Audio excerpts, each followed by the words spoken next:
Le nouveau centre ambulatoire de l'hôpital de Mâcon, c'est un beau bâtiment multicolore de 4200 mètres carrés. Ouvert depuis lundi, les 80 praticiens et les 180 agents qui y travaillent cherchent un peu leur marque. Là, je suis un peu perdue, je vous assure. Mais on va s'y retrouver. Du côté des patients, c'est aussi un grand changement. Dès leur arrivée, ils sont très surpris de l'agencement des lieux. Il y a plusieurs salles d'attente, plein de salles de consultation, donc ça permet de ne pas accumuler 50 personnes dans une seule salle.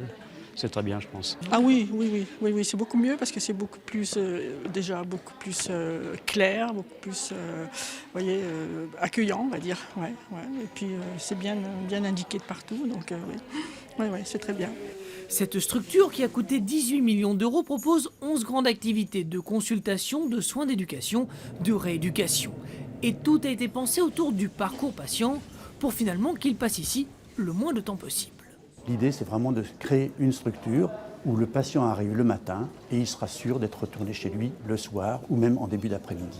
C'est ça qui fait que c'est innovant parce que c'est totalement séparé de l'hospitalisation traditionnelle.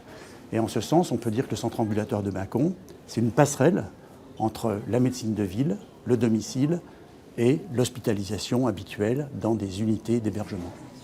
145 000 consultations devraient se dérouler chaque année dans ces salles aux équipements dernier cri. Un plus pour l'équipe médicale qui devrait voir ses résultats progresser dans la lutte contre les maladies. Un patient qui arrive dans une structure neuve a une attitude positive qui lui permet de plus s'inscrire dans la guérison que dans un établissement ancien. Très clairement, c'est positif et c'est satisfaisant.